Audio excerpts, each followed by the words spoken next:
ready to build resiliency, create a healthy lifestyle, and overcome adversity with a warrior mindset. This is Define the Fight with Mariah Prussia. Hey, welcome everybody. Welcome to Define the Fight this fine Monday morning. We are going to be closing out 2024 with a bang. You know, everybody's preparing for New Year's resolutions to get back into the swing of things. But today we're going to talk about it, and what I'm really excited about is we're going to provide different tips, share experiences, but I've got my wingman who's going to be joining me, something new, something different. James McCarty is a show producer, and he is just a straight-up rock star. So, you know, James, you and I are going to just be ripping it today.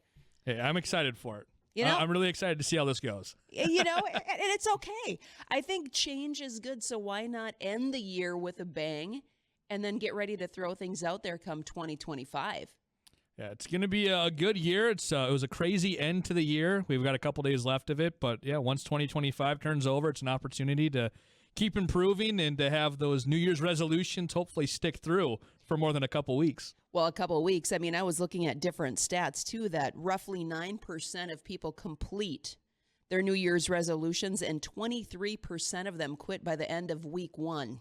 Wow. Is it really that drastic, that early? It is. But, you know, you look at it, everybody's like, yes, I'm gung-ho, I'm gung-ho, I'm gung-ho.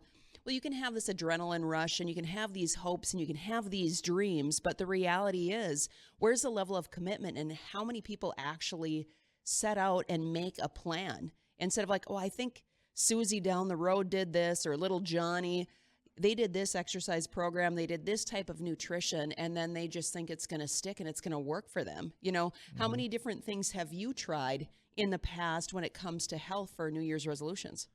Oh, gosh. Yeah. And that, I mean, I know you have the yearly trying to get back into the gym, and it's one of those things where I've found when I do get into those routines, if you do it 5 days a week, it's much more prevalent to sticking. Whereas even the Monday, Wednesday, Friday, you get busy, you let one day slip, then 2 days slip, and it kind of becomes that snowball. I know I've tried to be better in the last probably 2-3 calendar years of reading books consistently, of reading newspapers, things of those sorts. And it took me a long time to be able to sit down and commit 20-30 minutes to reading some type of illustration, whether it was as simple as an article out of the local newspaper, or maybe it was a chapter out of a book, or maybe it was my Bible, but whichever. And I've gotten much better with that, being able to read, even if it's 5 or 6 pages, then it turns into a chapter. And before I know it, I'm reading a full 200-page book in a week.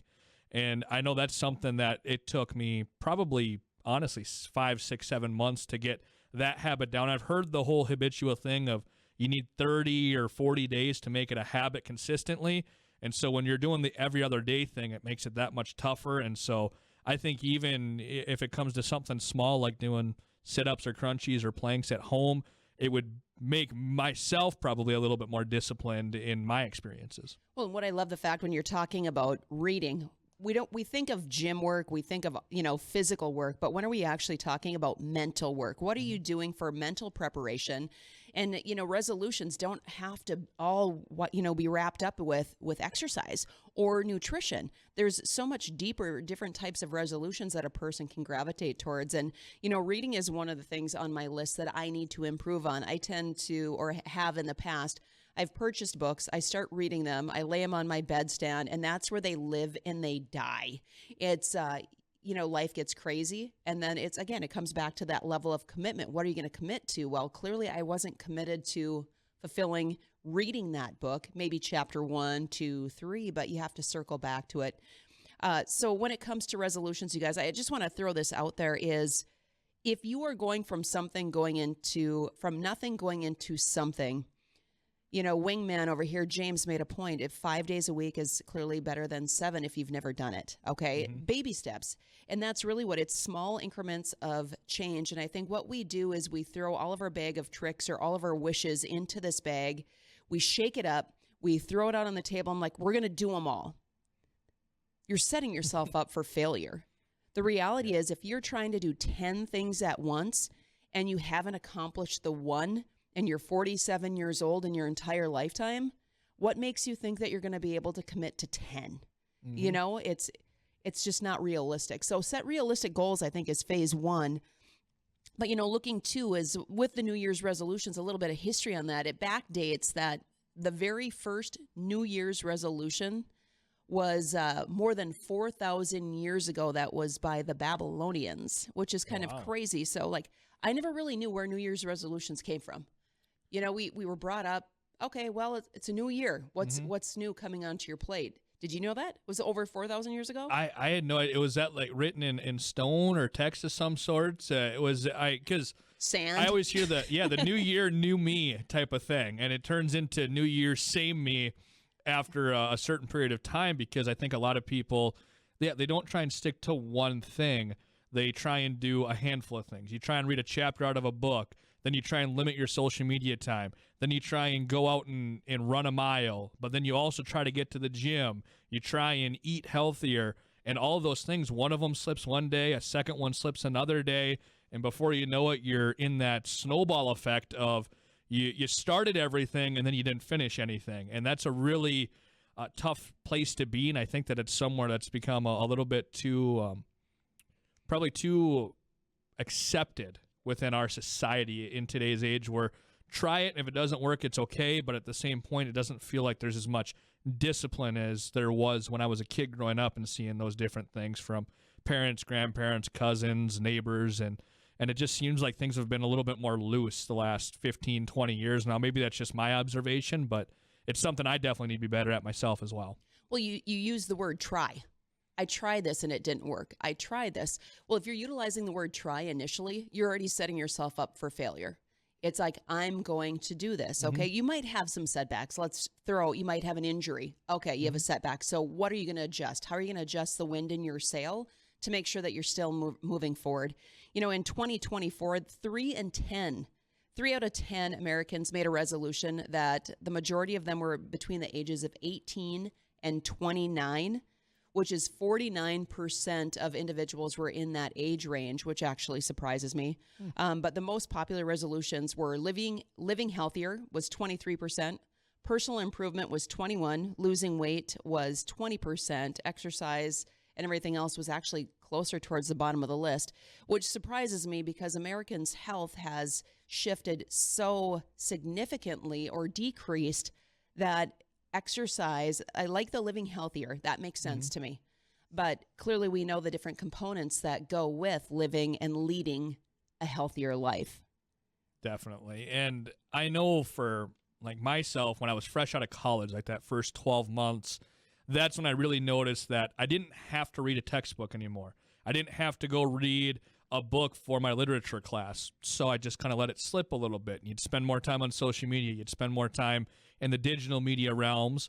And before I knew it, I realized, well, I hadn't even picked up a newspaper or read a book in almost 12 months. And so I tried to get back into that habit, and I was successful in it, thankfully. And now I have this, just a little bookshelf, a couple, 3 shelves worth, but it's about halfway full of books I've read over the past, probably going on close to 4 years now, probably since right about the beginning of 2021. And it's a really reassuring feeling. It's almost, for lack of a better term, a pride-filled thing where every time I look at it, I go, okay, I've been accomplishing something. And that's something that I've been working towards as well the last couple of years with trying to eat a little bit healthier, not as much fast food, more homemade meals, and partially, whether you want to say economy-wise, whether you want to say whatever it is, fast food is getting more expensive, so it's becoming almost a similar price tag to go and buy that pound of chicken or that pound of ground beef, or in my case now the last couple of weeks having venison. Now you have different opportunities to create healthier things at home and not go to that deep fried or greasy meal as frequently, at least. Yeah, when you're looking at inflation, you're looking at the cost of fast foods. It's increased just as everything else has. Even when you go into the grocery store, when we look at the Great Reset and what we're actually navigating and shifting through, okay, maybe this is the push to have individuals cook more home fed meals and shift towards that healthier side of life, what it is. So talking about those, we had a great conversation when it came to the holidays. We did go around the dinner table, and talk about what the resolutions were for the year. And the majority of those were to become closer to God and their faith, which was great to hear, especially when I've got nieces that are in their 20s, newly married, new baby, so on and so forth, where it was just really powerful to hear, okay, it's not always about the health, but it kind of is, because it's talking about the spiritual health. What is your resolution or mantra going into 2025, James? Yeah, it might sound kind of simple, and maybe, to an extent, some people might just kind of roll an eye towards. And I've talked a lot about reading, but I was able to get back into reading the last couple of years, and it's been a lot easier for me. It's been something that's just been habitual at this point, but I don't read as much of my Bible as I should. And I see it sitting there on the nightstand, and like I had mentioned, I'll go 2-3 days in a row with reading it. I might read it 10 times in 2 weeks, but then it collects dust for 3 months before I open it again. I get the daily, Bible verse on my phone, and I think, oh, I'm doing a good deed there. I'm reading it, and I think, oh, that's something really positive and uplifting for my day, but I'm not reading a full chapter. I'm not taking in a full story like you do in a sermon on a Sunday in an hour's worth of time. So that is something that I'm really making a goal of and striving for, is just to consistently, even if it happens to be just one chapter a day. It might be a half a page out of that Bible. But if I'm able to continue to do that, before you know it, it'll be 2 chapters, it'll be 2 pages, and you'll be rolling. And there might be days where I would find myself, 5 or 6 chapters in, and that's a big goal that I have. And a second one I have, and not trying to get too deep into the weeds and trying to put too many things on my plate. And it might sound super simple, but what I've noticed in my life is there are definitely times where there's a lot of hustle and bustle, right? 100%. You're moving a lot. Like, for example, I'm going to Frisco for the Bison. I'm going to put on tons of miles of tread on my shoes and boots over the next week or so, running from restaurant to restaurant, talking to fans around the stadium, all kinds of different things. But there are times, especially in the winter months, where I get complacent and I think, oh, I can just sit down and just hang out for the day. I have a goal of needing to meet, of even on the slow days, at least 1 mile a day. And needing to accrue a single mile a day, whether it's walking, it's jogging, it's just in your everyday thing, because most days it's no problem, but there are days when I just get a little bit comfortable. It'll be a Sunday watching football, and if you don't leave the house, I mean, it sounds kind of crazy, but do I even accrue a half a mile's worth of steps on my Apple Watch? And there are days where I don't even hit that. So just trying to be a little bit more intentional and making sure every day, even on those slow days, that I'm hitting a goal and a mark of that, just to help myself just further a little bit in my development, I suppose, whether it's character, person, or even just health-wise. Well, you're setting a target, and I think that's a key thing for people to understand is, what is your MIT? What is your most important target of the day? And if it's hitting that mile, then that's your target, and you want to make sure that you're shooting towards it. Mm-hmm. So when it comes to simple, when it comes to goals, I want individuals to understand that we have different things that go on in our life, and sometimes things shift. I know at the ripe old age of 47 that things have shifted within my physical capability. However, it's not going to limit me. And, my significant other, we were out on a jog walk yesterday. It was absolutely beautiful. And it was really great reflection where, he had gotten sick about a month ago, significantly sick with his respiratory. And now he's making his way back, where it's like, okay, hey, I'm going to do what I can. And as a former fighter, both of us, right? It's really hard when you have that athlete mind of, I've got to go. This is what I need to be at, to understand that it is sometimes the simplest of movements or simplest of pieces that lead you to the bigger picture. So, it's those wins. It's accumulating those small wins one step at a time, literally, because that's where you start seeing improvement, and that's where you start seeing growth. And for me, the last year and a half, I've had an issue with my knee, where any time that I would even do a short movement of like jogging, X amount of steps, my knee would start aching and it would hurt the next day or two. I could do squats, I could do lunges, but that explosive movement of jogging irritated it. But now, after a year and a half doing some energy work on it, Literally now I'm jogging again. And I felt like a gazelle out on the gravel road, not my fastest pace. I'm not trying to go as fast as I possibly can. I'm trying to be smart with my movements. And I think that's key is, you're talking about the hustle and the bustle of life. We get so excited about, I'm busy. Why are we glorifying busy? Busy doesn't necessarily mean this high quality of life. And we're looking for this affirmation that, man, I'm the busiest person in the world. Why aren't we saying we're the happiest? Because we're being more cognitive with our time. So when we're looking at resolutions, when we're talking about mantras, one of mine is letting go. I think far too often I hang on to things because I'm passionate about a lot of different things. But moving forward, it's okay, Mariah, if you really want to fulfill your goals, your dreams, and reach whatever this peak of the mountain is for you, you have to be willing to let go of some of the things that you used to love so that you can move into what you're growing into. And I think that can be a challenge because it's a new identity that you start shifting into. Definitely. And when you had mentioned, I had said hustle and bustle, and you talk about how we can be as busy as we want to be, but are we happy? And in my eyes as well, are you productive? Right. Because you can be busy for 10, 12, 14 hours a day, but are you productive with that busyness? Are you busy just to keep your mind from thinking? Are you busy just to keep your body moving? Or are you busy to accomplish a goal or an act or an action of some sorts? And I find myself there at times where I'll be in the office here and I'll think, man, I was busy all day. And then I look at my list of things to get done and I got half of them done. And I have to go back and reflect and figure out where the issue was. Why was I busy for 8 hours, but I only got half of my 8-hour list done? And then you start to pinpoint things and go, okay, I got sidetracked here.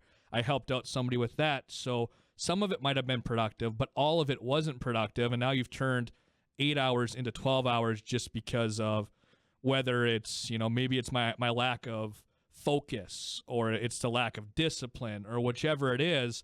But at times I think it's better than others. And that's just something that I think definitely post school at this point, after being out of high school, after being out of college, in recent years, the last 2-3 years, I've become a lot more cognizant of, and I've realized in constructive criticism is something that was really tough for me as a grade school kid.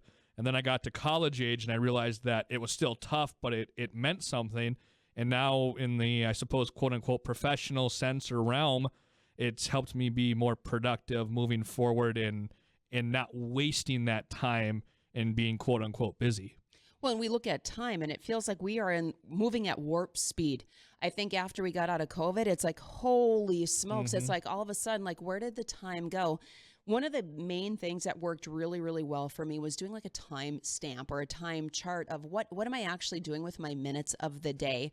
So if you're an individual like, oh, I'm busy or I don't have time, right? So when we look at, I don't have time to exercise, I don't have time to take care of myself. Why don't you look at how many hours that you're putting in on social media reels and watching videos, all of these different things. It's an excuse. We have to look at, if you want something, you have to be willing to take the time and make the time to get better, right? Busy isn't a trophy. I'm going to tell you that right now. It's not. You're not going to get any compensation off being busy.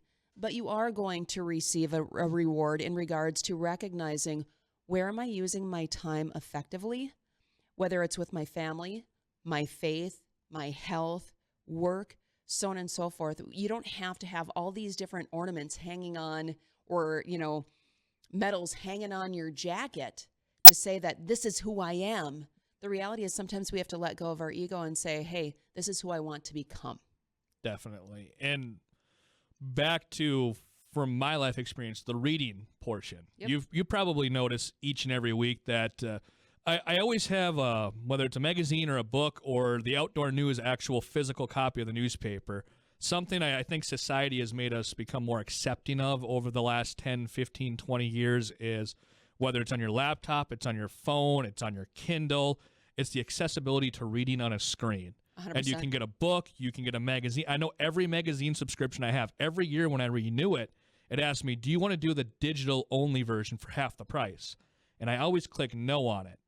And the reason I always click no, I think partially was instilled in me as a child with remembering going to my grandparents' house, and I always saw the Outdoor News newspaper out there, and I'd read the physical copy. And since I moved on to college and now have been living up here for, 9 years now, I still get the weekly outdoor newspaper, and it's something that it forces me to not be in front of electronic. I can't be distracted. I'm not, I'm reading it on my phone, and then, a text comes through. Let me check that real quick. Or, hey, I get an email from work or personal, or it's a discount code to Uber Eats or whatever, and you start to turn my wheels the other way. I can't do that because I'm focused on the physical copy, and I'm also, in my opinion, not straining my eyes on the screen in that free time as well. And so not only am I reading physical copy, but I'm not on a screen. And then when I go to the cabin or when I call my grandparents, I have something in common to talk with them about too. Hey, I read this story or this article, and this is what I'm thinking. Or when I call my mom or my dad and I say, hey, I was reading out of this book and I found this really interesting. And it leads to other branches of conversations. And I think it broadens our horizons. It's getting me off of electronics. It's making me use portions of my brain that, in all honesty, when I was at the end of high school and early college, I had completely probably forgotten how to use because I'd become so engaged and reliant upon technology. And it's just a small way for me to try and take that out of my day-to-day habits. And we need to. We need to step away from our electronics and the notifications and the constant pinging. I want to share a story about an individual who used to be a member at my gym years ago, and she had a stroke at a very young age. And after her stroke and going through recovery, what she was noticing was all of these different intense headaches that just were pounding left and right. And she went to her neurologist, and she had asked, what can I do? What do you think is going on? And he goes, well, how many different notifications do you have going on your cell phone? And she explained how many different, sounds, things, whether it was her alarm, emails, text messages, so on and so forth. He goes, take them off.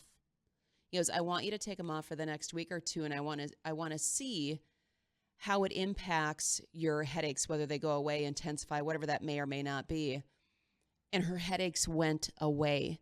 So, I know when I sit in front of a screen for too long, I honestly start to get nauseous, and I will develop a headache. So what people don't understand is we're actually getting energy that our body is absorbing from the towers, okay? I'm just going to throw it out there. You can believe it or not, but there is a test for you to do to see if that's impacting you as well, is if you stick both of your arms straight out to the side, have an individual stand in front of you, resist as they're trying to push your arms down. They're not going to be able to push your arms down. Then put your cell phone in your hand. Do the same test. Repeat that, sticking your arms straight out to the side, have somebody push down on your arms. Your arms are instantly going to become more weak. So what we have to recognize is what is drawing from our energy and what is giving to our energy. And I know, James, you had made a comment in regards to the softer mentality, the try mentality. I want to circle into when we're talking about 2025 or any new year or any chance that, hey, I want to do something different. I want you to dive into a big, audacious goal and really, truly think about that. Each year, I try something new that pushes me into a deeper level of growth. And in the early 2022 or 2021, I dove in headfirst. I wanted something, and I gravitated immensely to the Navy SEAL mentality, the physical being, the focus, the dedication that they had. And I emerged.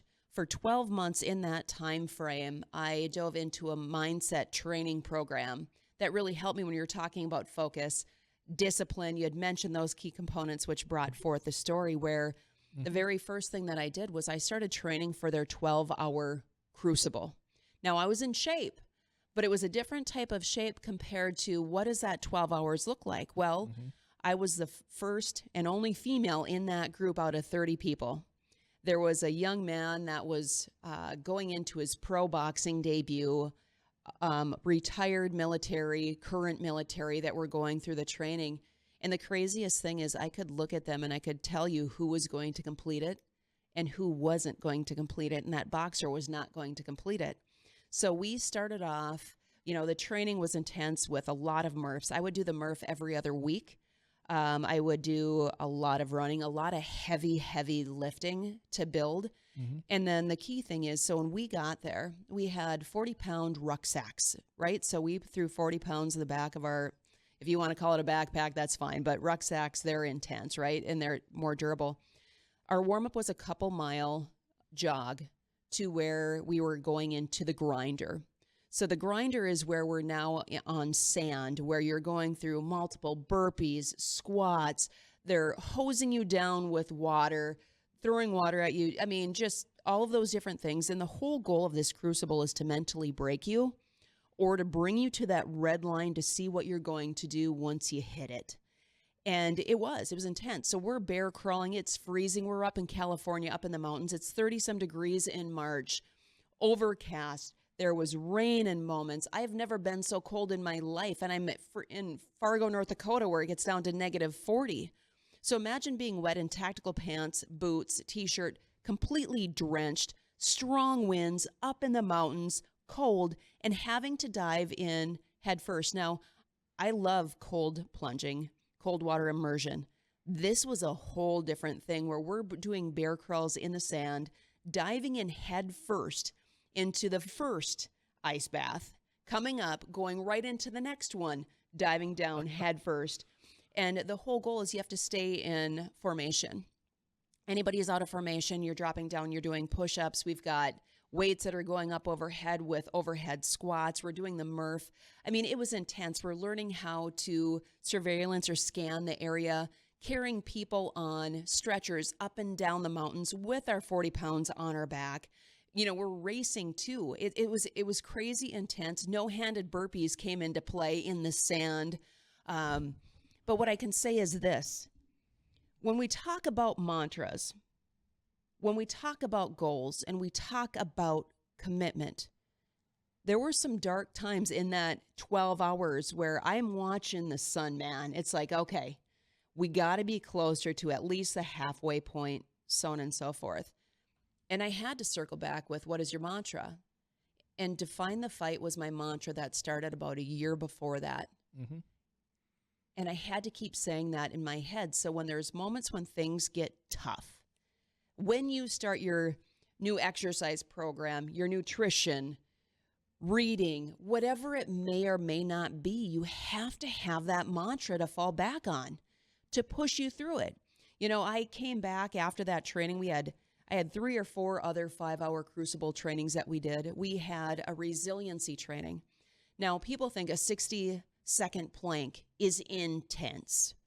We're in a group of individuals in the middle of the floor and are like, we're going to do a 6-minute plank. We're going to knock this out. So we're in a plank. You could go from a full plank, side plank, or a down dog. The down dog was your recovery. It's really not a recovery, especially on your shoulders. But the goal was to make sure that you're getting out of yourself and you're cheering on the person next to you that might be coming close to failure. The 6-minute came and went. And the comment was, you can always do one more. 7 minutes passed, 10 minutes passed, 30 minutes passed. I mean, we're sinking closer and closer in this. And it's amazing on how the time was moving so much faster because our mind was connected to our body. Our desire and our level of commitment was attached to the outcome, but it was also attached to the team. So 63 minutes later, we were then able to come down out of that plank. And it was the most unbelievable experience I've ever had in my life, where I had zero intention of doing a 63-minute plank. But when I'm there and I set a level of commitment, I am doing what the team is doing because we're doing this together. It's important to understand that as we are challenging ourselves, we need a strong support system. Who is that support system going to be to you? Define that.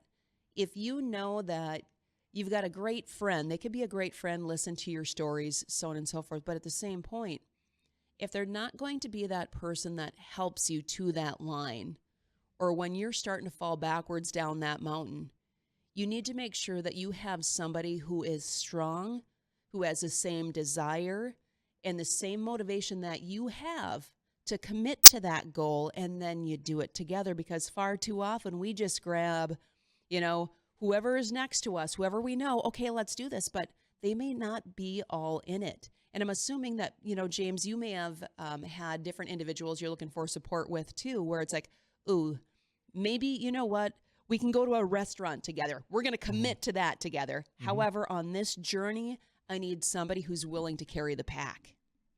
Yeah, and so a lot to digest in what you had just said, and I thought a bunch of different things. You had brought up individual, you had brought up team-focused things when you were talking about the 12-hour relay of sorts, that Marine-style exercise you went through.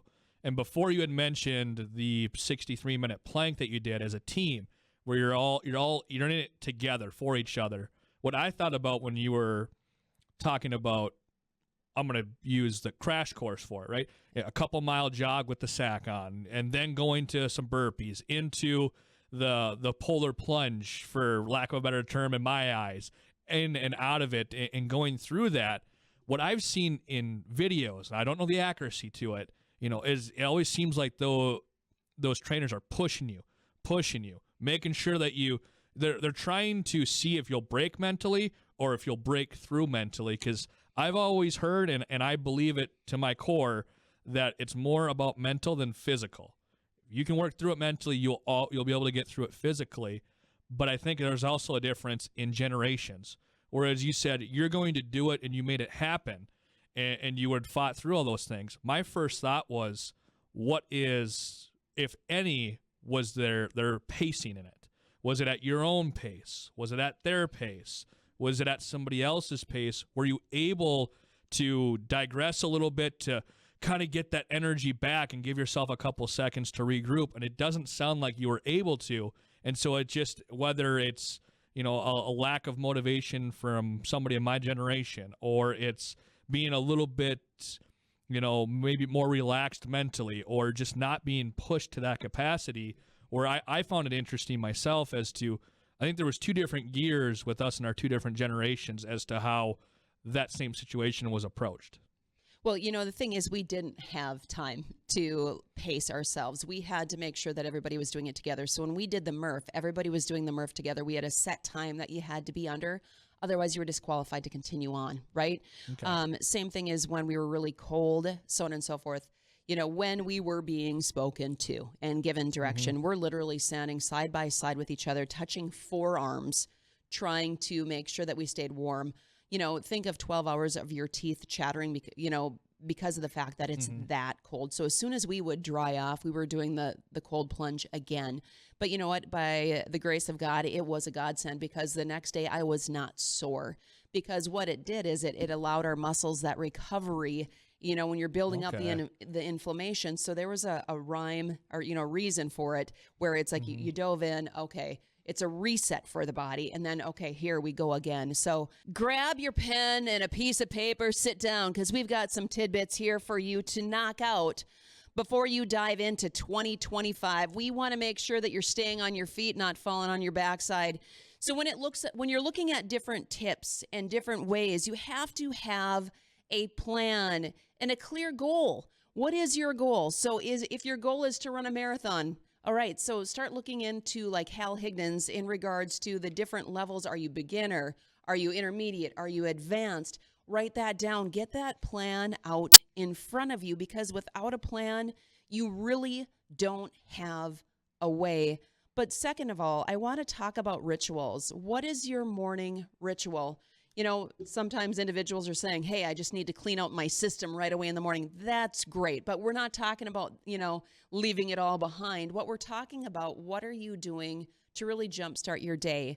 And if you're an individual that falls underneath a category of busy, don't be so busy that you forget about yourself. So the morning is the best time for you to ignite yourself before, you light the match for the rest of the day.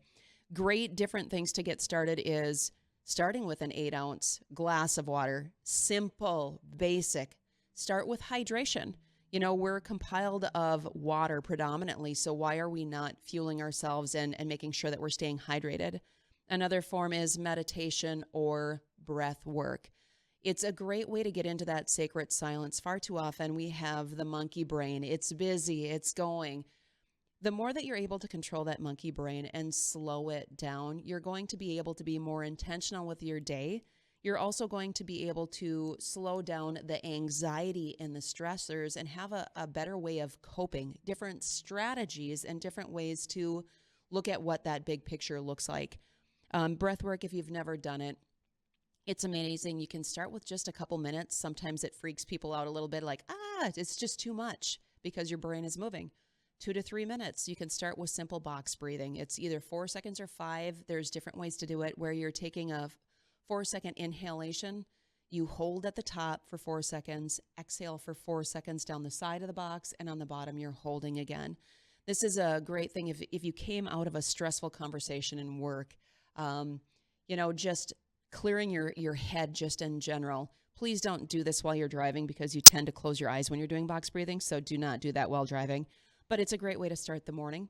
The cold plunge, if you don't have accessibility to a cold plunge or cold water immersion, you can add ice into your bathtub, right? And cold water. You can also do that with taking a really cold shower in the morning. Do it for 3 minutes.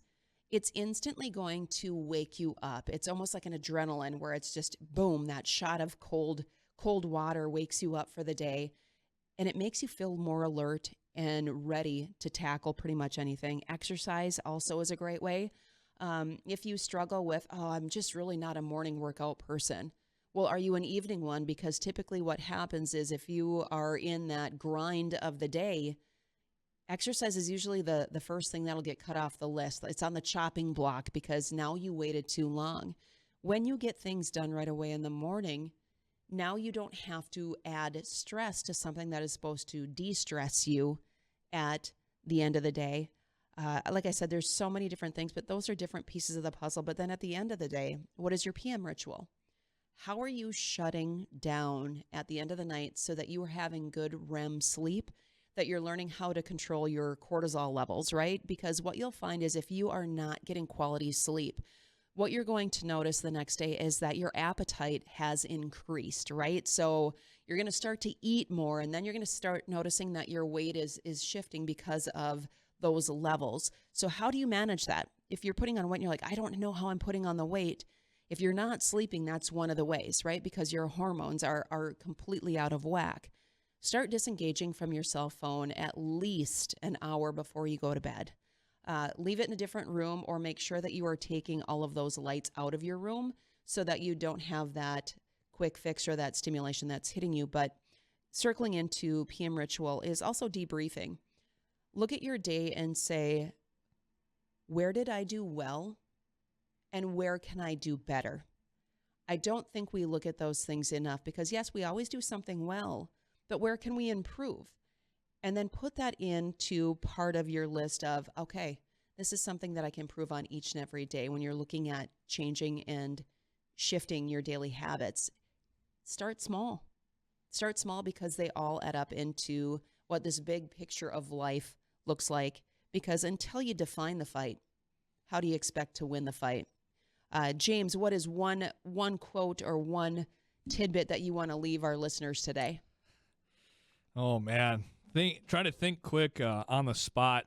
I really growing up, it was just about being curious and just trying it. If you're curious about it, just try it at least once, and it's something that maybe you will enjoy and keep moving forward. I know that was something with my parents. You had to, if it was a funky food like, broccoli.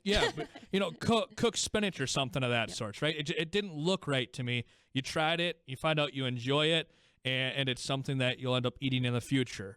Do you like reading? Well, no, I don't. We'll find something that piques your interest, and now I enjoy reading.